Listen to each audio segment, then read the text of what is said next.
Hello everybody, I hope you're all well.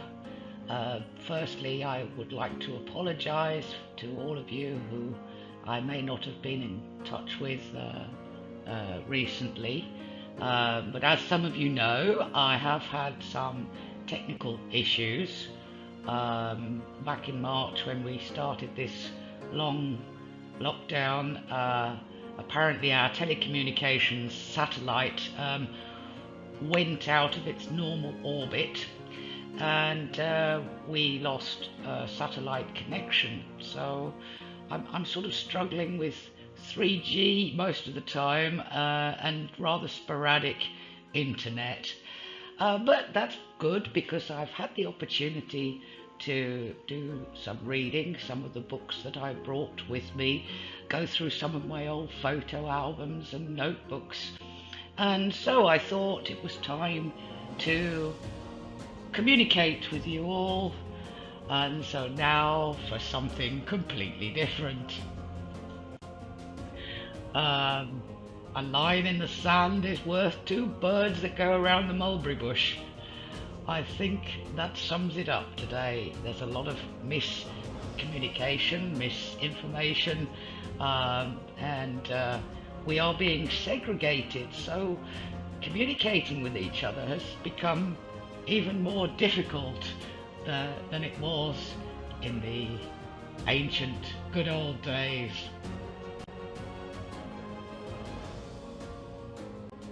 So are we communicating better than our ancient ancestors did? Or perhaps we're just annoying each other? It's possible to irritate people in almost any circumstances. For example, have you ever heard the story about the two beautiful blondes who were on their first visit to a nudist camp, when one of them suddenly noticed that...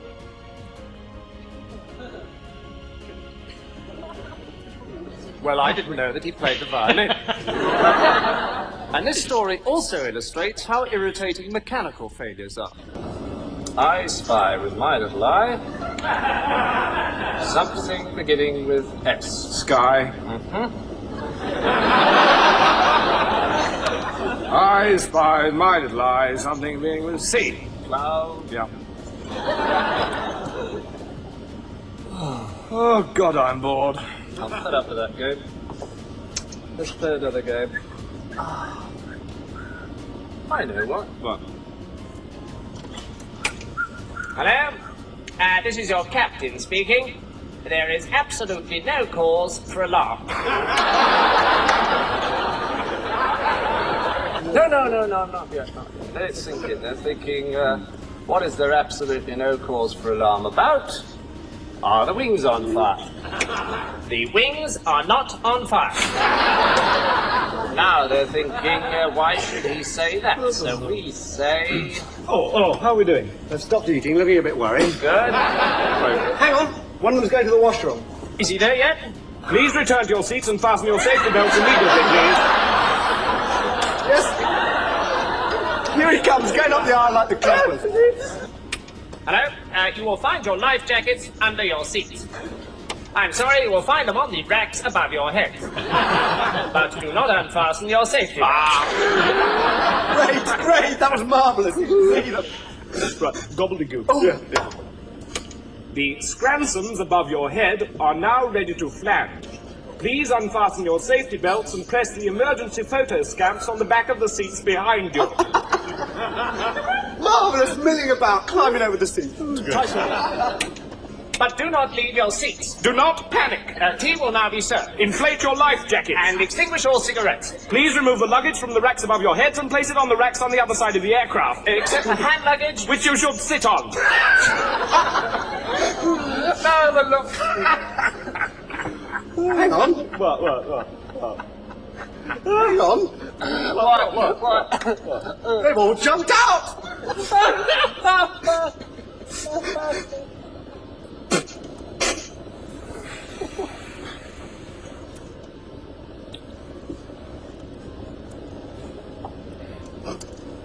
You know, I wouldn't be surprised if there wasn't some trouble about this.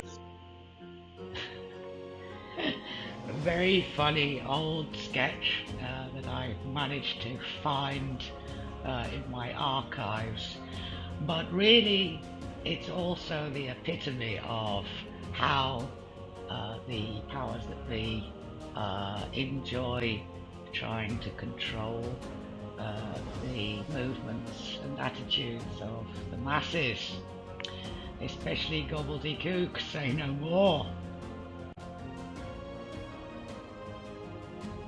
So let's go back to early language began as simple vocalized sounds that we still use to this day. Laughing, for instance. Yawning is always a bit contagious too. Early man used sounds and gestures to communicate. For instance, the conch was used, of course the wave, which we still use in the chat rooms today, and music also was developed. In my opinion, it probably arrived before any complex sentences or vocabulary. This little cartoon on the right, the two guys are saying, I preferred his earlier work. And of course, using our voices is something that we have developed great techniques with. Some of us can sing, I can't, and of course inflection as well can make your presentation, your voice more interesting for people to listen to. And of course shouting. I thought of poor old Mr. Peanut. He mentioned in one of his videos recently. Yes, shouting for getting your point across isn't always the best thing to do. So some messages can be rather confusing, that is true. Thinking back to the early smoke signals that our ancestors used. Here the man is saying, I can't quite read it. Oh, where are those guys with the balloon? I think I would have probably said, she's either said dinner is done or dinner's in the dog. And of course there are certain messages that can be given using signs. This one is in the Amazon jungle, on the outskirts of Brazil actually, and this is put in by a tribe that really just don't want the outside world to venture in. They still live a very remote, simple and peaceful existence. So interpretation depends upon your attitude, and this is where messages can be misunderstood or even cause offence. I like this little one. Obviously this girl's gone out to have dinner with her friend. There's some very black smoke signals coming up, and she says, sorry, I've got to take this. But you could interpret this as in lots of different ways. She could have said, oh dear, I shouldn't have left him on his own to cook his own dinner. I knew he was going to burn it. Or she might say, oh bless him, look, he's trying to cook his own dinner. I do feel so bad about coming out now. Visual communication, communication that we use without words. Every living creature has the ability to communicate with actions and gestures and body movement. Actions speak louder than words. And here's a beautiful example of a bowerbird that communicates his desire to find a nice wife and settle down. And he builds this beautiful house, this bower, and puts all sorts of pretty things outside to attract her to come and live with him. visual communication has been with us since the dawn of time. Facial expression, of course, is something that we develop before we speak. And I think sign language is instinctive in most of us, often essential. Sign language is used sometimes even when you don't realise, and we use body language perhaps more than you think. But of course sign language is also important to those that cannot speak or cannot hear too well, as my dear friend Doglove, who does some fantastic lessons on how to use sign language. Using sign language.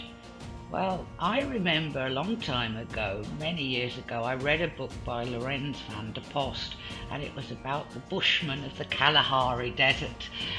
Fantastic book. I don't know if it's still in publication, but Lorenz van der Post met the Bushmen. He actually lived with them for a short time, and they're very, very small, very gentle people, and they used a wave. And as they came to you from a distance, they would lift their hand up and wave. And this wave, the message, the meaning behind the wave actually said to the person, I saw you coming from afar like a giant. Hello, how are you? A sign of respect, and also amazing to think that they used this message when they saw somebody coming from the distance. I've done a lot of travelling. I love travelling, and here's a few photos that I took.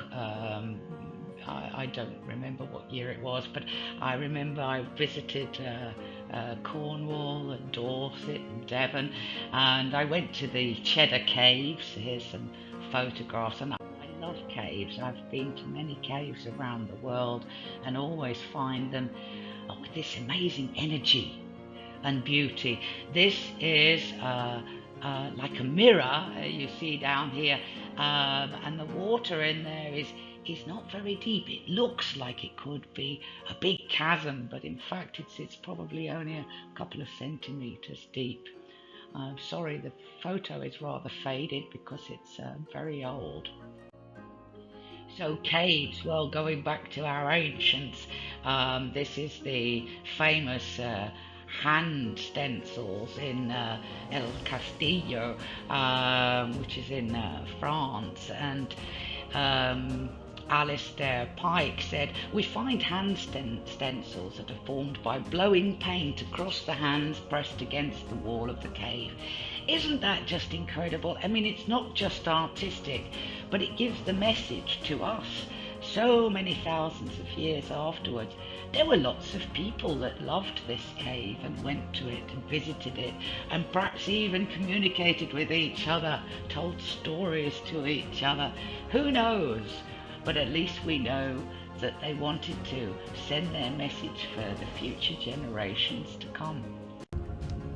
I imagine that when they met in these caves, they would sit around the campfire, and the pictures on the wall, like a zoetrope, would move.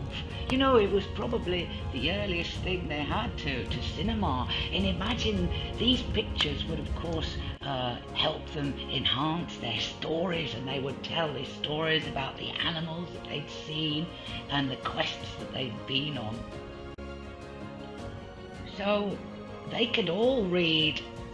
We know they could all read signs, but they could also read imprints. I mean, I'm sure that if they saw this footprint up on the left, they would know exactly what animal it was, how long ago he had passed by, and what direction he was going in, whether he was running or walking.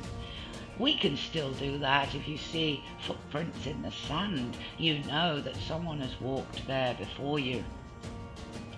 And of course, a wonderful story. I remember when my husband was working in an excavation site, and one day he came home and he said, wow, we've uncovered some dinosaur footprints, and I've got a photograph that he took the next day with house brick in one of the footprints to show how big it is, but I couldn't find that one, so here's another one to show you these amazing dinosaur footprints that they found, and it was quite fascinating. Here, they've been preserved with incredible detail, even down to the claw marks of individual animals. But how do scientists think this happened? Well, the dinosaurs walked across this area that was only exposed above sea level for a short time. The climate was hot, so the footprints were baked hard by the sun, and before they had time to be washed away again by rain or degraded by wind, a storm brought the sea back in, and with it a load of sediment which filled the footprints up and buried the whole bed. Over time, layers of limestone have built up on top of the prints, only to be discovered by chance during our modern industrial age when the quarry at Ardley was being reused for landfill. From studying the prints, we can see the animal changing speed. The distance between footprints becomes much greater, up to 5 meters, which corresponds to a change of speed from about 2 or 3 miles an hour up to something like 20 miles an hour. We can also tell the megalosaur changed the angle of its feet on the ground as it increased its speed. These tracks are the world's largest set of dinosaur footprints that show that the animals were running. These prints were excavated and preserved for everyone to enjoy by Viridor Waste Management. Expert rock cutters carefully cut out the sections of rock. They were then transported here to the museum garden.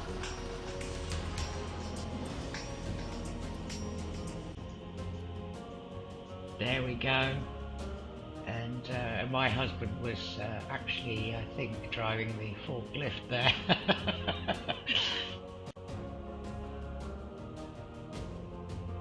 So, the first languages, obviously, let's think back to what they would have wanted to have recorded.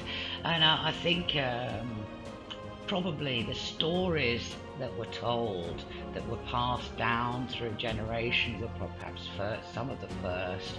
But of course, as civilization got more complex, cuneiform was even used to make sort of receipts of barters that had been made for the exchange of certain goods. So it was perhaps the beginning of pictographs that led us into written language. But of course there were other stones that had great significance to most people at the time, and everyone knew what they were there for. It's a shame that we've lost some of that information along the way. Here's a very old photograph that was taken in 1867 for the Ordnance Survey Department, and I'm not sure if Colonel Sir Henry James was behind the camera or whether he was just the director, but a wonderful photograph of Stonehenge. He called them trilithons. And this is B and C taken from the southwest, and I think this photograph was donated to Ordnance, but he actually was a bit of an antiquarian. He found a stone axe head which he donated to the British Museum. This is an aerial photograph of Stonehenge taken in the 40s, and it's probably one of the earliest surviving aerial photographs, because of course they didn't have drones in those days.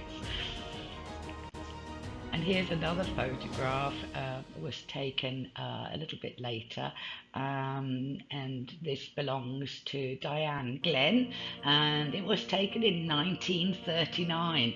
These two lads remind me of those twins in the Shining film. Actually, they look quite creepy.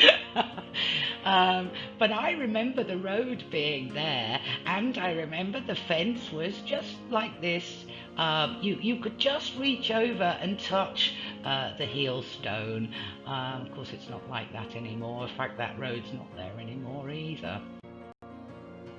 And this is what I imagine they used to take the photographs with. This is a Westland Lysander, which probably flew out of Bryce Norton, which wouldn't have been, as the crow flies, too far away from Stonehenge.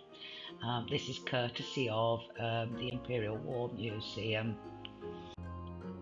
So, language, they used stones not just because it was a good material to use, but I think also if you go back to Gobekli Tepe, which is there in the middle, stones had great significance to our ancients. They respected them and believed that the stones held the energy of the great ancestors that came before them. Like when the Spanish said, "Oh, did you build these temples?" And they said, "Oh no, we didn't build them, the gods did." I think that's why a lot of stone was used to send very important messages.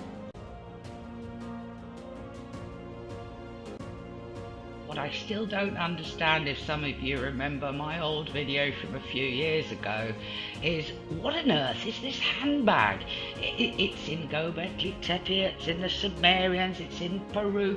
This handbag keeps popping up, but they didn't have any sort of money in those days. Well, so we're told.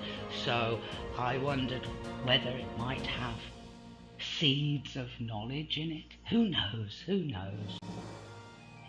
And of course the language got more and more complicated. In fact, I think you could say that only the elite could read most of the language, and for a long time we couldn't even understand the hieroglyphics. In fact, I think some of the early explorers saw all these birds on the hieroglyphics. I think there's about 3 or 4 different types of bird, and they just wrote, well, it must be the word bird.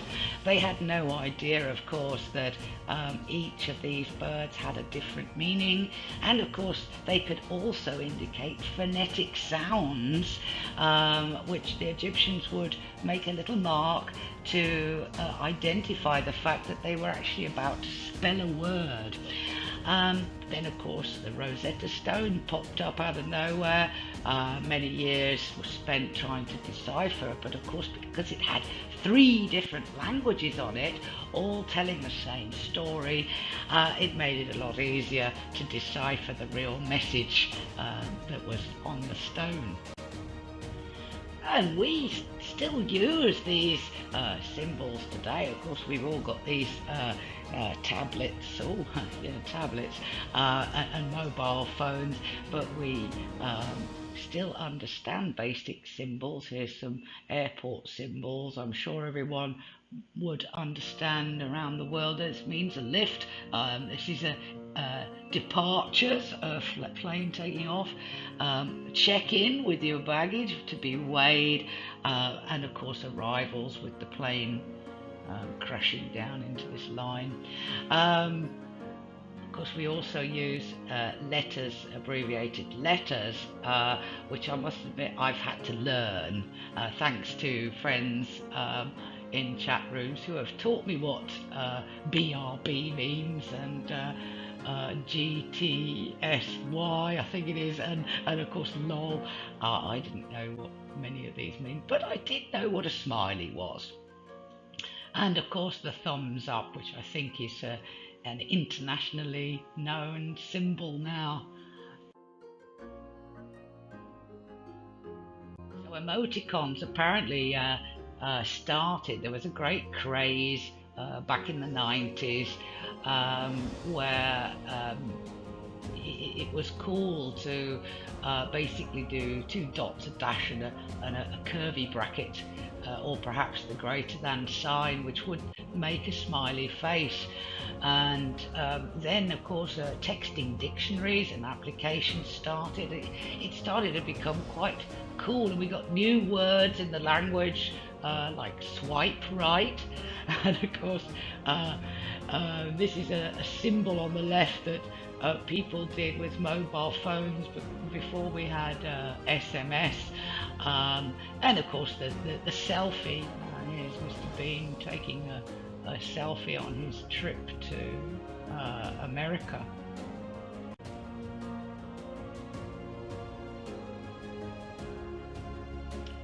When I visited Tintagel many years ago, there's a path that you can follow from Tintagel, which goes as far as Boscastle.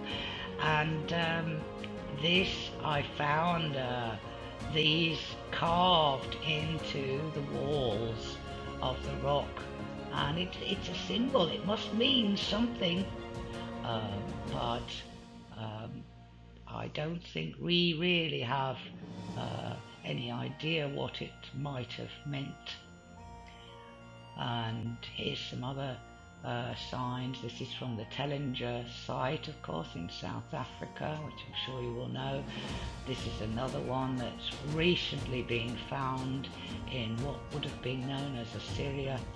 And here's one from Arizona, and this is actually a calendar where the shadow goes across this same swirly shape and marks the solstice dates. So modern language, I think we could say that modern language has existed since the Egyptians started writing the hieroglyphs, or the original cuneiform was developed. Modern language is used to identify how we communicate either verbally or in writing on a daily basis. The word modern simply means that it defines currently used and not dead or ancient mythology used for communication. Large structures of language can be followed right back. Latin, of course, I think it's called entomology. It's like a tree that grows bigger every day. Language, and Latin words such as trunk, which was truncus in Latin, or tronco in Spanish. So modern language has all these different things that we can use. We're very lucky to have the ability to use sounds, words, visual, code, text, physical, smell, and all of these help us speak to people on a sensory and cognitive language of signs, symbol, and icons. Okay, hieroglyphs. We've got information signs, which are, of course, not only would be hieroglyphs, but we use them in modern language today. We've got warning signs, marketing signs, which sell not only an idea but tell you how to feel. They try and sell a feeling so that you'll buy the brand, such as taste the feeling, whatever that means. And punctuation marks, of course. We all know that the ampersand, which used to be ad in Latin, is now used for email. And we've got the hashtag, the new number sign, which is now used to connect different messages to the same information port. A symbol in any language, I tried to think of something that anyone in the world might be able to understand, and I came up with this one because I think it's possibly the most globally recognized symbol that I could think of. And interestingly enough, this symbol originally was designed with the use of semaphore. I don't know if any of you know this, but it actually incorporates the letter N and the letter D, which stood for nuclear disarmament. Of course, we all know it as peace.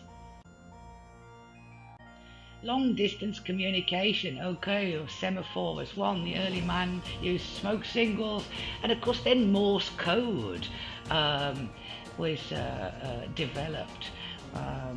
Here's one of the ancient smoke signals. This man is saying to his wife, "Why do they always call right in the middle of dinner?"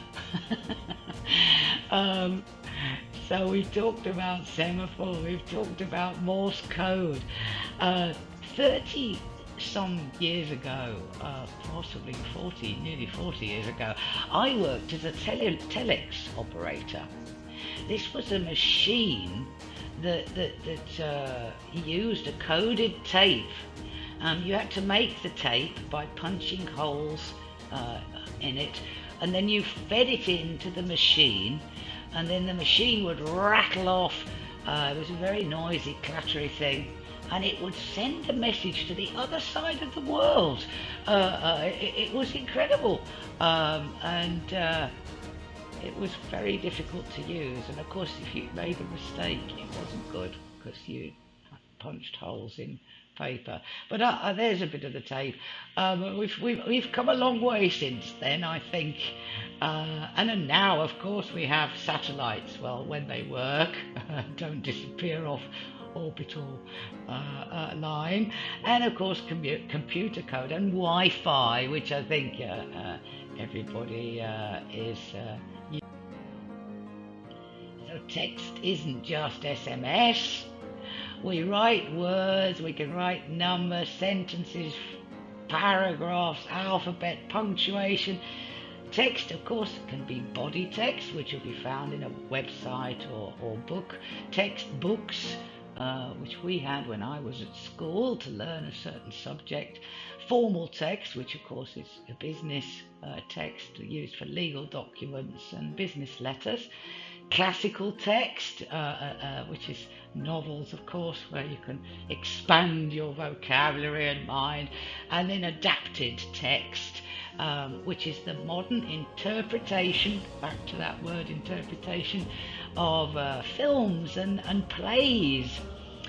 And I think written language and signs has got more and more complex. It can be open to misinterpretation, inappropriate translation, and even cognitive dissonance. Here's a photograph from East Anglia, and this is a very interesting little bridge, and there's a sign above it, and this sign, I imagine, says something to the effect that you need to be careful when the tide is a little high. But just to make my point, I am going to say the sign says, "Enjoy the Broads and lower your mast before entering." Now, the cultural differences between the English and possibly the American language may make a point here, because I think any of you guys who are in America might now be having a bit of a chuckle over that. Here's another sign. This is from Wales, and I'm thinking of my dear friend Lynn Mitzi, who can read this in Welsh and of course in the English translation, which is below. I am not even going to try and attempt to say it. Here's another sign from an airport that I have travelled through many times, and it is one of the most confusing signs that I have ever come across. I'm dyslexic, but I don't think you have to be dyslexic to say this is incredibly confusing, even if you do speak English. And here's another sign that was literally taken far too literally. It says drive through at Starbucks in America. All the links to these photographs are in the descriptions below, by the way, guys. So classical text is still alive and kicking today, and there are so many wonderful films, musicals, TV series, stage shows, many things that have been adapted from the original classics. One amazing film that I love is a film called Black. It's based very closely on the story of Helen Keller, who, when she was a tiny child, very young, she got an illness.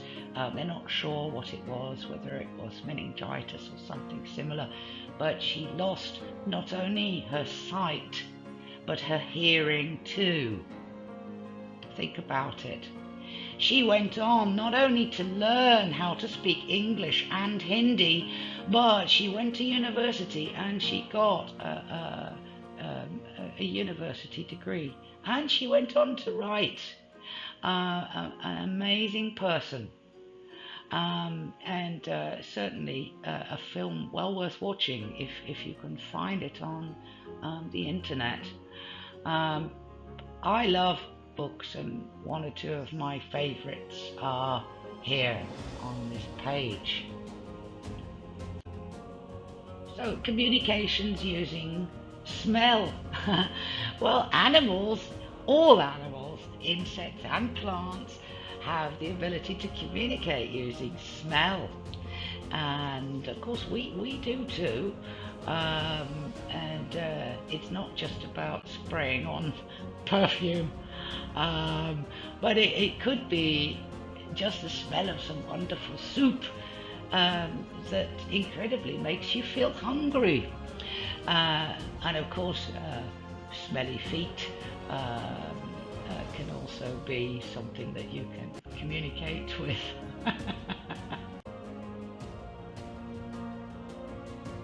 Face-to-face communication, well, that's changed a bit thanks to modern technology, but the face is an amazing thing, you know. It has I think we have more muscles in our face than anywhere else in the human body, and we can make so many different expressions. Just pick a word, any word, like puzzled or doubtful or happy or whatever, and try and say that word without exercising your facial muscles. It's almost impossible.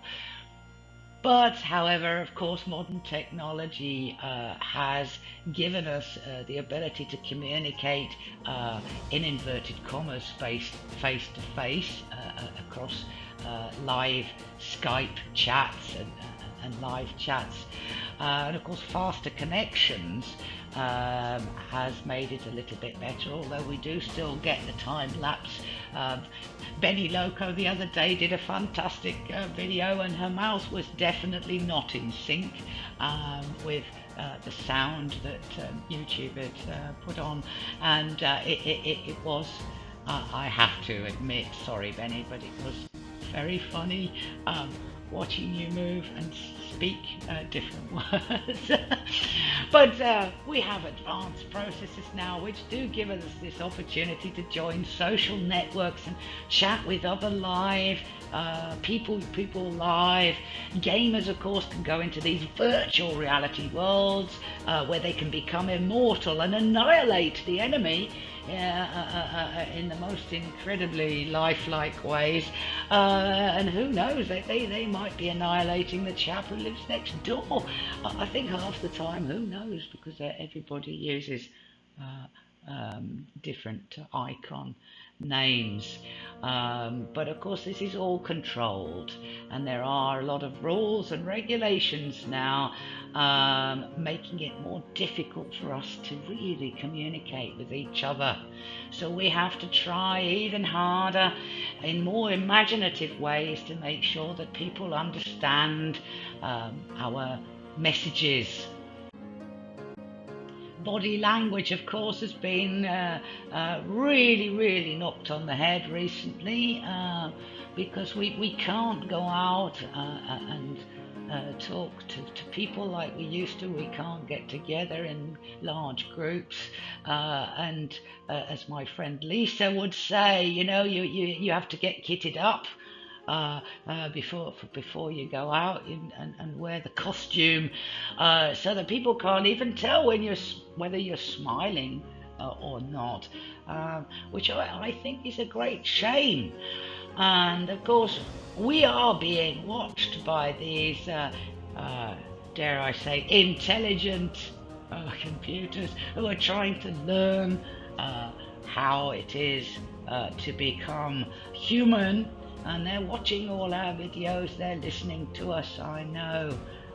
Siri, you're probably listening at this very moment, and I hope you don't know what I'm rabbiting on about. Apparently, depending on which study you consult, 60 to 93% of our communication is through body language. Think about that, guys, for a minute. What are they doing to us by making us stay away from each other and stay at home, and use our mobile handheld devices all the time? Here's a saying, a quote from Charlie Chaplin: sometimes we think too much and feel too little. And here's dear old Marcel Marceau, who said once, "Do not the most moving moments of our lives find us without words?" Music, of course, is a universal language, and it helps us remember, it helps us forget, because those tunes that you like, you get stuck in your head, don't they? I mean, I was on Federico's channel the other day, and he played a wonderful song from the 50s. I hadn't heard it for years. I have to admit I was singing along in my terrible singing voice, and I had a little dance too. But music, yes, is an amazing way to get your message across. And also, if you write lyrics or poetry, music can really enhance the message behind the words that are written. Music can just change the way you think, the way you feel. That last dance, that romantic dance, when I hear those now, I feel a little sad. And wish I was 18 again, And finally, what would that scary movie be without the background score? Do we ever listen to it? Well, probably not, but it creates that atmosphere, doesn't it, of the scary movie. What would it be without the score? So factors that affect modern language, to me, I've tried to break it down into 7. We've got the media, of course. We've got mainstream media. We've also got the alternative media. Not saying any more there, guys, but you know what I mean.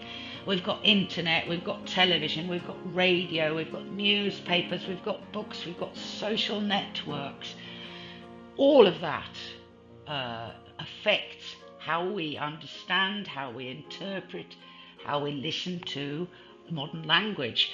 Think about this gobbledygook that they've been giving us. One minute they say, oh, well, you can kill it with, this, and then another day they say, oh, don't use that because it's dangerous. just one example. Events also can change our modern language. Historical, climatic events, international sport events, politics, crazes, like when I talked about the emojis, the smiley faces, and now everyone knows what an emoji is. Crisis, and of course COVID has actually created new words that are now out there. I like a couple of them on the COVID language. I like COVID 1984. I think that's quite a good one. Anyway, speeches, art, dramatic art, musical art, visual art. My friend Meep, you are an artist who gives great respect to the original authors, and hats off to you, mate. I will follow you till the cows come home, till the end of time, because you really do such a wonderful job with your music and your art. Marketing and sales campaigns. Well, marketing and sales, I think tends to fall into this category where they want us to buy an idea. They want us to follow, toe the line, go with the masses, and marketing techniques are being used to drive people into frenzies, which I just think is completely wrong. New technology, of course, brings new terminology. 5G is one such technology that we are all aware of and watching closely. Teaching and information, of course, shares methods, and sharing methods can also be a way of changing people's perspectives.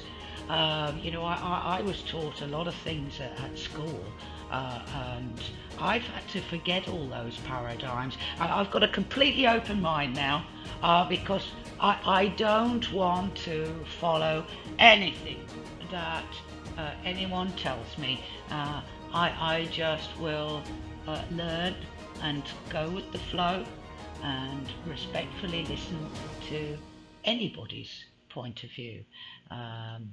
Because, at the end of the day, events of the world, anything that's going on is a momentary thing and can change. Everything can change in a moment. All of the above change our modern language and our perspective of it, our interpretation of it.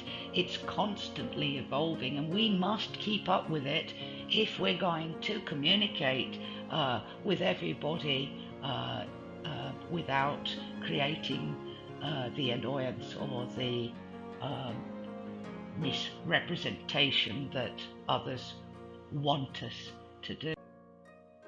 It's a lovely old classical piece of surrealism. This actually says, "This is not a pipe." It's actually from The Treachery of Images, 1929, by René Magritte, and it's my point entirely. When you see that video, when you see that message, you need to consider the big picture. What is the platform? Where is it coming from? Do your research. Read the description box below. I try my hardest, and sometimes I am left speechless with some of your videos. I have tremendous respect for a lot of you, because you really just work so hard, Rose Biss particularly, so hard to make sure that the information is not misunderstood or misrepresented. So kindness is a language that the deaf can hear and the blind can see. We might not be able to touch with each other anymore, give each other that real hug, or show each other a real smile. But remember, it's not about seeing and hearing. Think about Helen Keller. At the end of the day, it's about how you communicate your language, how you communicate your message. And I believe that kindness and understanding goes a long, long way. Sharing to me is communication. Sharing with others. I've travelled the world, and believe me, I ended up using sign languages, waving my arms around because I couldn't speak Spanish, I couldn't speak Japanese, I couldn't speak German. But I've travelled around the world and I have met some wonderful, wonderful people along the way, and I'm so grateful for that, and I'm so grateful that I can still share with my friends out there, just share a little bit of what I know, some of my thoughts, ideas, maybe even in the future I would like to share some of my travel memories with some of you if you would like. We are all family. At the end of the day, we are all here together. And we need to communicate together and just try and understand each other a little more. Let's try and spread a few more smiles.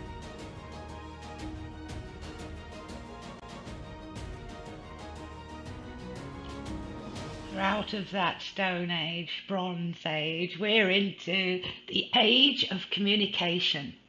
I would like to think that in thousands of years' time, when there's no computers and the world's a different place, that the archaeologists of the future will look and say, wow, that was 2020, that was the age of communication, when people really communicated with each other on a more spiritual level.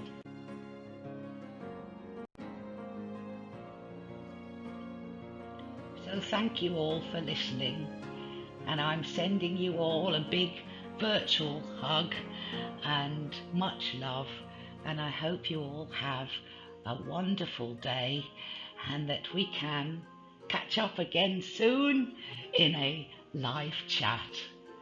Bye everybody, bye, bye.